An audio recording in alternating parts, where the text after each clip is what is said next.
Alright, so my title is Soundproofing for an Intellectually Sound Institution, trying to brighten up.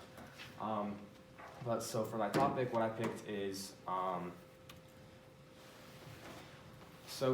by raise of hands, who here has noticed that when you have class in the arts wing, you kind of have a bit of a background noise from the band room?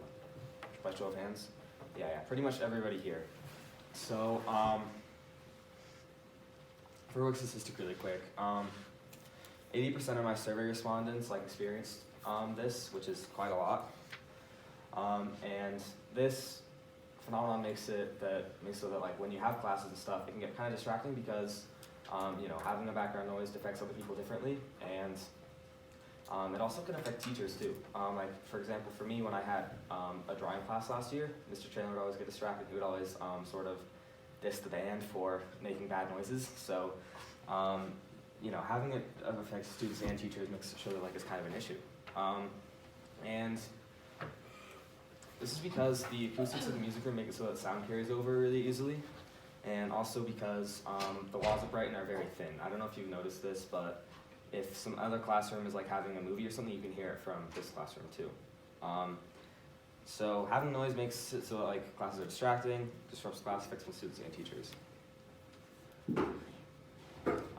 However, it's more to realize this gets worse when you consider in the band room itself. The acoustics make it so the space is very alive, and it causes really high decibel levels. When I was interviewing my expert, which was Miss Mortensen, she said that she usually tracks decibel levels with her smartwatch, and it can get anywhere from 90 to 120 when classes are in session. And one of my survey respondents indicated they also have noticed this because when they're on a smartwatch, it kind of goes off every time they're playing. So classes in band and orchestra rooms, they always last for about an hour and they're playing for the full hour. So these decibel levels are around that high for 50 minutes or so. And for context, according to the CDC, even just at 95 decibels for 50 minutes, it can cause permanent hearing damage if it's prolonged exposure, which makes it so that it's a bit of an issue when people are sitting in a space where the sound's bouncing off the walls and causing high decibel levels. This is a direct quote from her. She said, "From both a personal and public health issue, I would say that noise levels at Brighton are a pretty significant issue. Having good oral health, with your ears and stuff, it's pretty important, and knowing that there's an issue in the band room with high decibel levels and nothing's being done to solve it is kind of concerning. Because believe it or not, in my interview to Ms. Mortensen, she did say that she's tried to fix this before, and every time the district has sort of shot her down, saying that it isn't really necessary to do it. So my goal to fix this issue of both having high noise levels in the band room itself and in the area surrounding it is to install more soundproofing via panels. You guys can write it down, And to accomplish my goal, I have it laid out in 3 simple steps for an action plan, and they are getting a consultation, getting ordering the panels, and installation. So for step number 1 of the action plan, it would be the consultation. So a firm that specializes in architectural acoustics would be brought in just to do an analysis of the band room. And they would produce an analysis on decibel levels, and what sound panels need to be ordered, what type would be best, and where they should be put.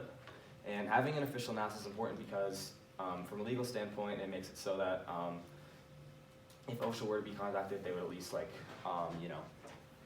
not have too much of an issue, and it would also give us good information what panels need to be bought. Step 2 would be ordering panels. These would be soundproofing panels are surprisingly not too expensive if you buy them in bulk. So we would be ordering this through an outlet online that specializes in it. And the type of panels would depend on the results of the analysis.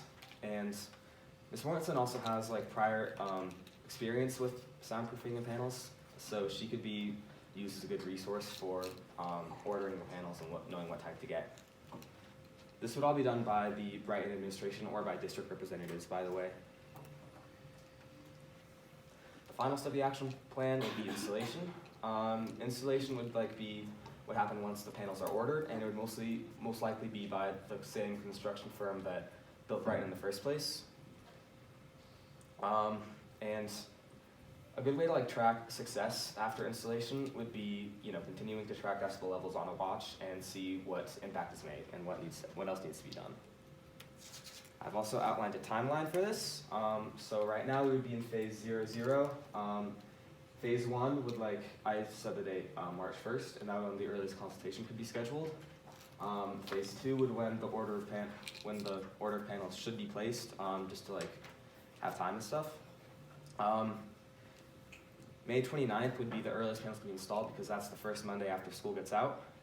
And ideally the panels would be installed over the summer, and they would be in place before the start of the next school year on August 21st.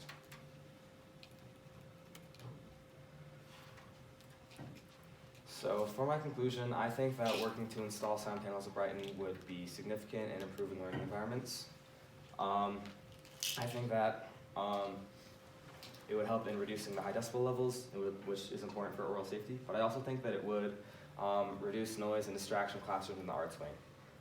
I think that this is a pretty big issue because it's important to realize that it affects not only students in band, but students everywhere, because one of us had class in the arts wing and we're all affected by it. And that is it.